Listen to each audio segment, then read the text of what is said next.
Avant de commencer la vidéo, je tiens à vous informer de l'ouverture du Tipeee et du Utip de la chaîne. Le but est de pouvoir continuer à produire du contenu sur YouTube en ayant de quoi acheter les matières premières, mais également de l'équipement, comme par exemple une machine à coudre le cuir. La moindre participation est la bienvenue, peu importe la somme, car le plus important ce n'est pas la somme donnée, mais la somme de ceux qui donnent. Aujourd'hui, nous allons voir comment fabriquer les jambières. La première chose à faire pour réaliser cela, ça va être de prendre des mesures. Longueur de la jambe, longueur du tibia, longueur des pieds, également le tour des cuisses, le tour des mollets, le tour des chevilles, et ainsi de suite. Ensuite, on va venir prendre du papier et venir tracer un premier patron approximatif avec nos mesures. Alors pour être sûr que votre patron soit symétrique, pliez votre feuille en deux.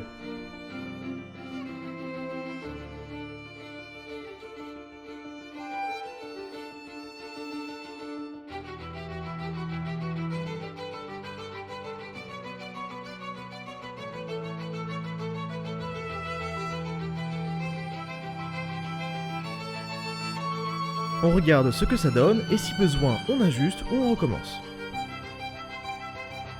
Pour ne pas se perdre, on n'oublie pas de noter à quoi correspondent les patrons.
Maintenant que nous avons toutes nos pièces de patron, c'est le moment de choisir la mousse EVA. Dans cette vidéo, la mousse que j'utilise est la même que pour le reste de l'armure. C'est de la mousse EVA 1 cm, ce qui est, j'en conviens, assez épais pour faire des jambières. De la mousse EVA 5 mm aurait sûrement été mieux. On pose les patrons sur la mousse EVA. Pour stabiliser le patron, plusieurs méthodes. Vous pouvez prendre du scotch, des épingles ou un objet lourd. Je viens ensuite faire le contour à la craie. Je numérote les pièces pour être sûr de ne pas en oublier ou d'en faire de trop. Je viens ensuite couper avec un cutter bien aiguisé. Et pour les parties droites, je n'hésite pas à m'aider d'une règle.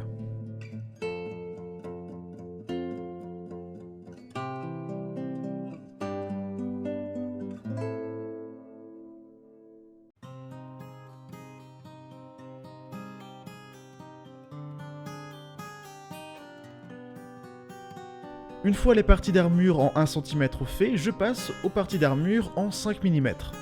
Ce sont les parties d'armure qui viendront se poser directement sur la chaussure. On trace, on numérote et on découpe.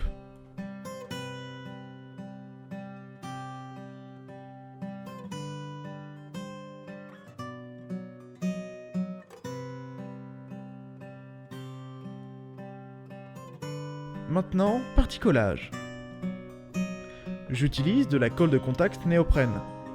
Le mode d'utilisation consiste à appliquer la colle sur les deux pièces à assembler, à attendre 10 minutes, jusqu'à ce que la colle n'ait plus un effet poisseux sous le doigt, et assembler ensuite directement les deux pièces.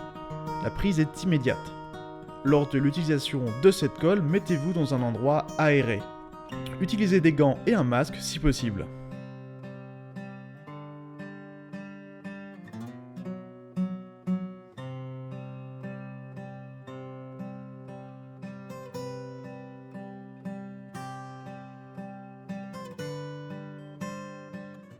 Là, je viens découper la partie arrière de la jambe avec un angle d'environ 60 degrés.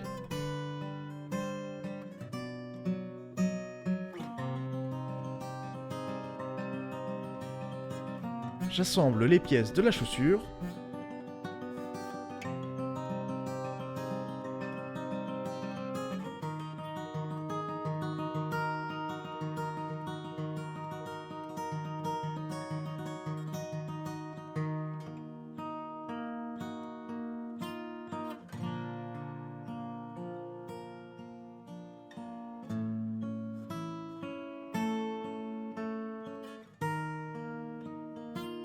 J'utilise le décapeur thermique pour rendre la mousse EVA molle, afin de lui donner une forme qu'elle gardera une fois refroidie.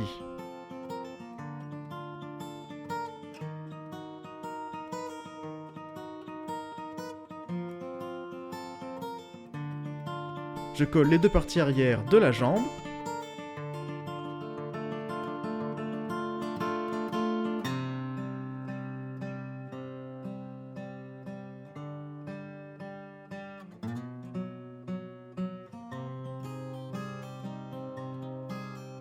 Je continue à utiliser le décapeur thermique pour changer la forme des pièces.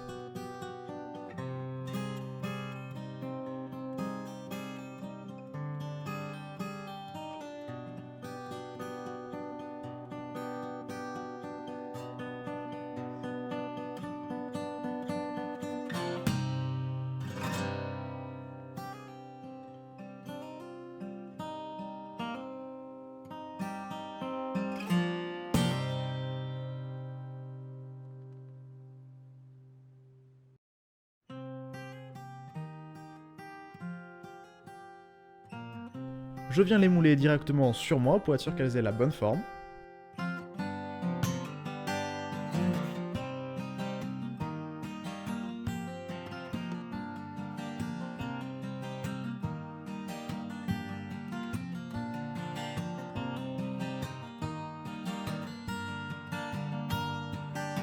Maintenant on sort la Dremel et on va venir lisser un peu tout ça.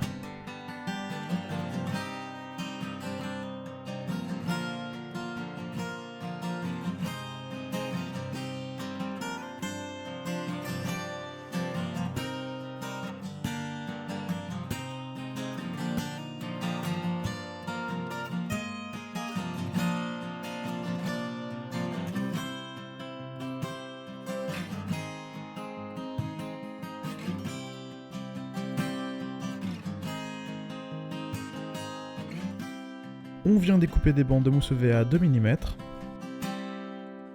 et on vient les coller avec de la colle néoprène tout autour de nos pièces.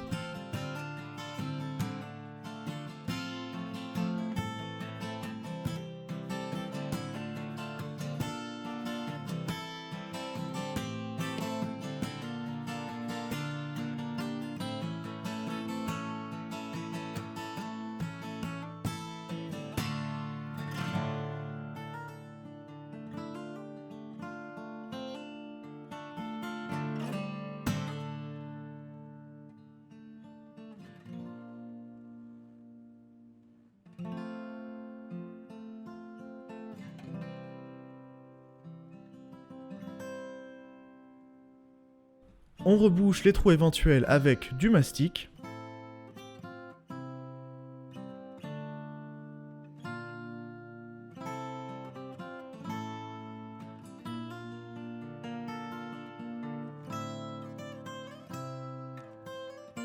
Et on va revenir passer un coup avec la Dremel.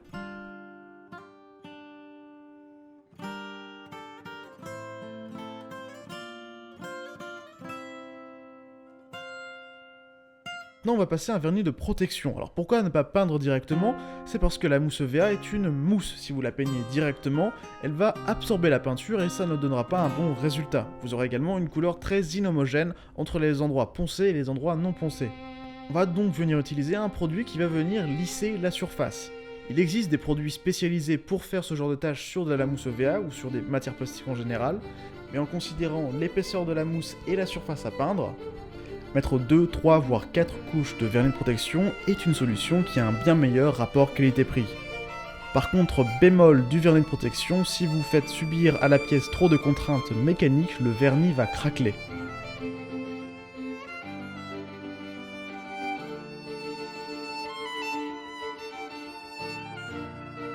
Une fois toutes les couches appliquées, je viens peindre à la bombe chrome mes parties d'armure.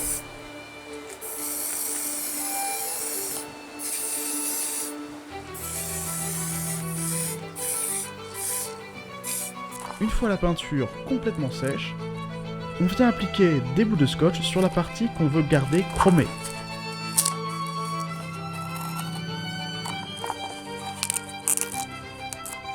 Je viens peindre ensuite le reste en doré.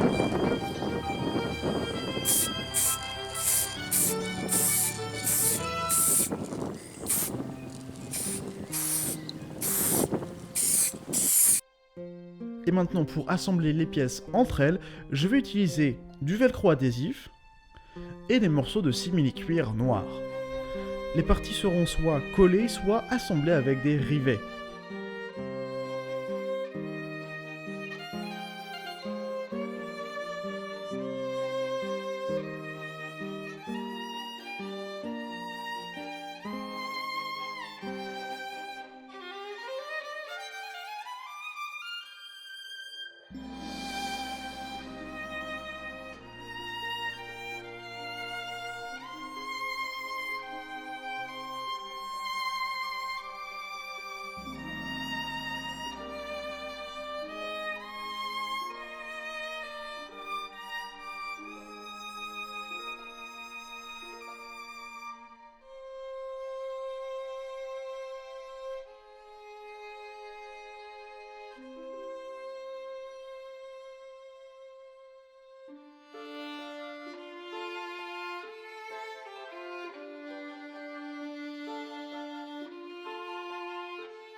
Je viens également poser des ceintures sur la jambière pour qu'elle soit le plus serrée possible à ma jambe.